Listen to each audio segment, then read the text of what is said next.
Imaginen una ciudad conteniendo la respiración. El aire está denso con polvo y miedo. Es Bagdad, marzo de 2003.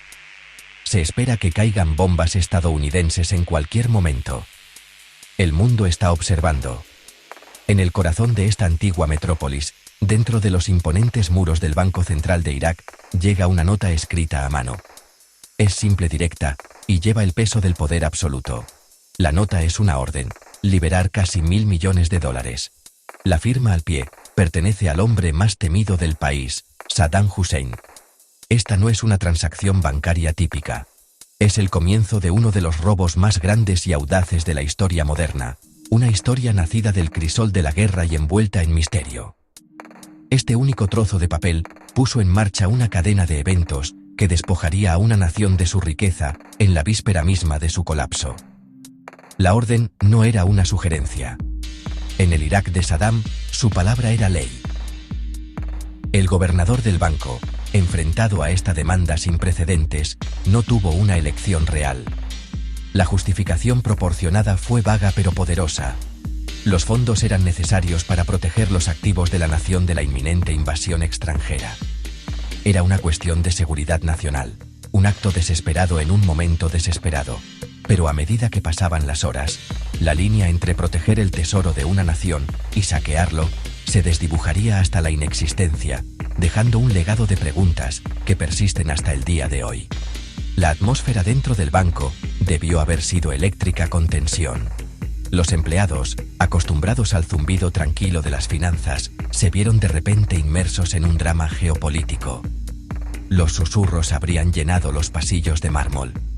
¿Para qué era este dinero? ¿A dónde iba? La orden especificaba el retiro de aproximadamente 920 millones en moneda estadounidense y otros 90 millones de euros. No eran transferencias digitales o instrumentos financieros complejos. Era dinero en efectivo, contante y sonante. Pilas de billetes de $100, empaquetados y almacenados en lo profundo de las bóvedas del banco, que representaban una parte significativa de las reservas nacionales de Irak. La logística de mover semejante suma era asombrosa, pero la orden era clara y el tiempo se agotaba. La historia de esta nota es más que solo el preludio de un crimen. Es una instantánea de un régimen en sus momentos finales y convulsivos. Revela la autoridad absoluta ejercida por un dictador y la fragilidad de las instituciones frente al poder sin control. La decisión de vaciar el Banco Central no se tomó en una sala de juntas ni se debatió en un parlamento. Fue tomada por un solo hombre, con un trazo de pluma, mientras su mundo se preparaba para arder.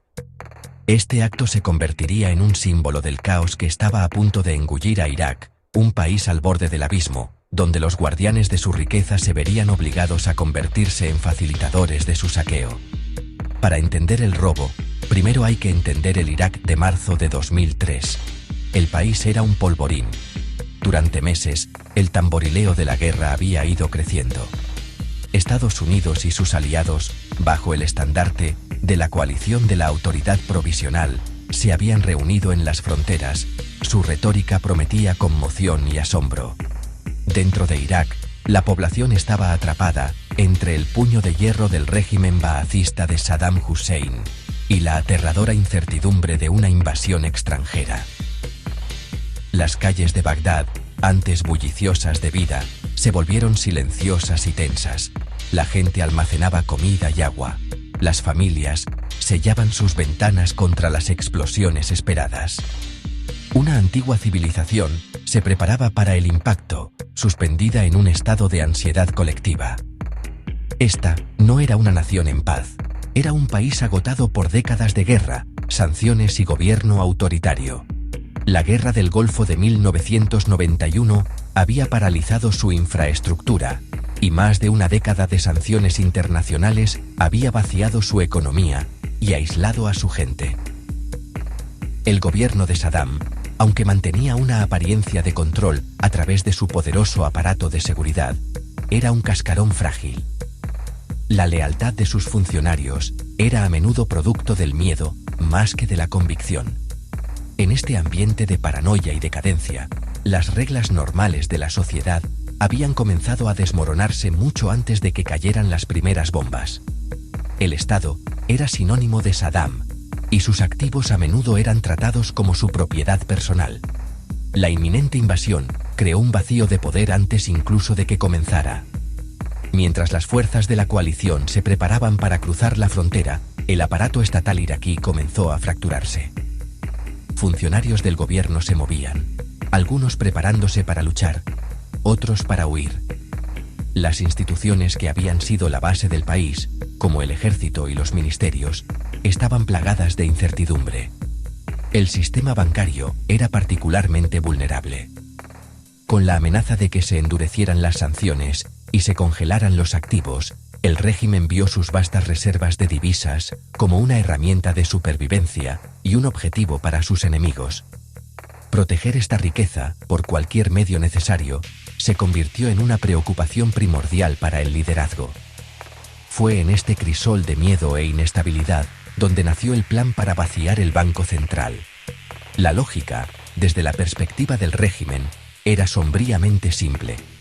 Si el Estado estaba a punto de caer, sus recursos no podían dejarse para los invasores.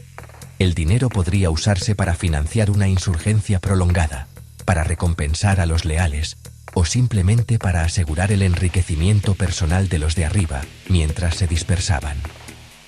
El caos de la guerra proporcionó la cobertura perfecta. Con la atención del mundo centrada en la campaña militar, ¿quién notaría unos pocos miles de millones de dólares desapareciendo en la oscuridad de la noche? El escenario estaba listo para un crimen de proporciones épicas, oculto a plena vista.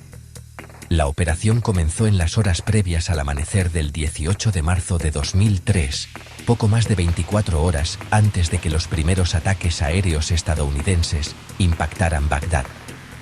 Un convoy de camiones llegó al Banco Central. Remolques llegaron también.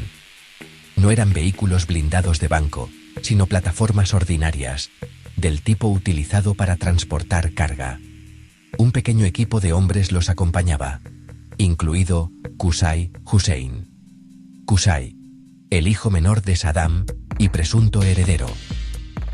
Qusay era el jefe de la élite de la Guardia Republicana y de la Organización de Seguridad Especial. Sus unidades eran responsables de la seguridad de su padre. Su presencia le dio a la operación un aire de autoridad innegable. Llevaba la nota escrita a mano de Saddam, la llave para desbloquear el tesoro de la nación. Dentro del banco, el personal trabajó durante toda la noche. El proceso fue laborioso y físicamente exigente. El dinero, en su mayoría billetes nuevos de $100, fue empaquetado en cajas y en grandes estuches metálicos. Cada caja contenía pilas de billetes, meticulosamente envueltas y selladas. Durante 5 largas horas, una cadena humana de trabajadores bancarios y funcionarios de seguridad cargó el efectivo en los camiones que esperaban. No había maquinaria sofisticada, solo fuerza bruta y un sentido de extrema urgencia. Estaban moviendo no solo papel, sino la riqueza tangible de una nación. El recuento final fue asombroso. Aproximadamente $920 millones